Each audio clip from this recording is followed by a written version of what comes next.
There are some ingredients and supplies you will need for doing this recipe. First, you'll need one 8-ounce can of crescent rolls. Next, you'll need 25 smoked sausages, mini smoked sausages. Also, you will need 1/2 cup of butter. You will need 1/2 cup of chopped pecans, hand chopped or pre-chopped. You will need 3 tablespoons of honey, 3 tablespoons of brown sugar.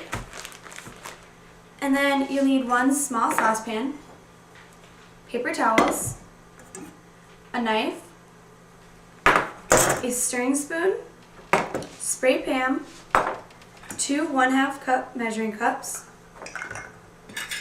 2 1 tablespoon measuring spoons, 1 large plate, a 13x9 baking pan or dish, 1 chopping board for if you are hand chopping the pecans. You will also need a stove and an oven set at 400 degrees. First, we'll combine the crescent rolls with the mini smoked sausages. And to do that, we're going to take the crescent rolls, which I've already opened, and we're going to separate them. And you just roll them out nice and softly, and you'll get about 8 separate triangles. And what you're going to want to do is you're going to want to separate those into triangles, because first it comes out in a rectangle, and then lay it flat. You're going to want to use your knife and cut them long ways or lengthways into 3, just like that.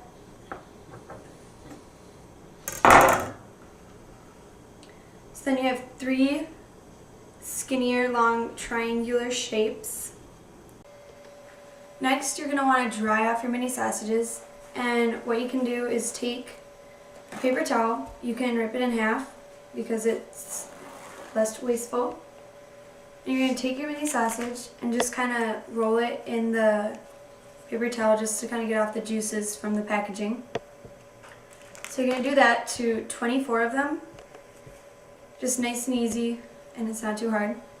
And once you're done with that, because I've already pre-done them, is you're going to take them and then you're going to set them, you're going to combine the two, and you're going to put it on the long end of your croissant roll, or your cut up croissant roll, and you're going to roll it toward the short end, making sure that you push tightly so that the roll itself stays together. And once you've done that, you see where the end is, and you're going to place that on, just set it aside on the large plate.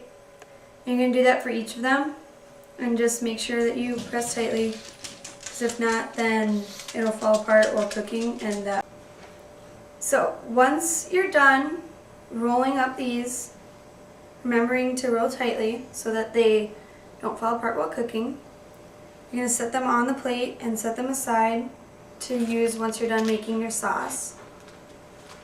So yeah, just set those aside. And then you're going to come over here, and for me, I like to hand chop the pecans. To do that, you're just going to take your knife and just go like this, and you'll have to scrunch them back together a couple times, and it can take a little while. Alright, so once you've gotten your pecans to the size that you would like by chopping them, or if you bought them, that's fine too. Once you get that done, you're going to want to take your 1/2 cup measuring cup and fill that with pecans, because you want a 1/2 cup of those.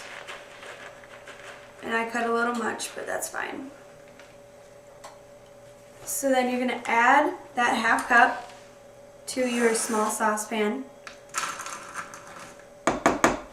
And then you're going to add 1/2 cup of butter or margarine. And you might need to grab a spoon in order to get it out of that measuring cup. So just scrape out the measuring cup to make sure that you've got the right amount of butter. Okay, and then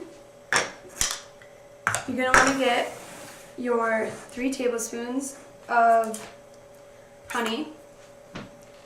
So you're just going to want to fill your tablespoon 3 times, and you can scrape it off with the nozzle of the honey because it gets sticky anyway. Alright, so just do that 3 times. You can add more honey if you really want to, because it just makes it sweeter. But that's totally up to you in this recipe. It's just recommended to only do 3. So once you have 3 in there, you're going to make sure you got most of it off of the tablespoon, because once again you need at least 3 tablespoons. And then you're going to do your 3 tablespoons of brown sugar. Just kind of want to pat it down in your tablespoon. Just put 3 of them in there. And then after you're done with that, we're going to go over to the stove and heat that on a low heat until the butter is melted. And while it's melting, you're going to want to use your stirring spoon to stir it so that it all gets heated together. Okay, so now you can see that after waiting a little while, the butter has melted and made it kind of more of a soupy texture. One of our last steps is we're going to take our 13x9 baking pan, and we're going to take our pan, and you're going to shake it up, and you're just going to spray the inside of it so that nothing sticks that we don't want to. And then we're going to arrange all of our 24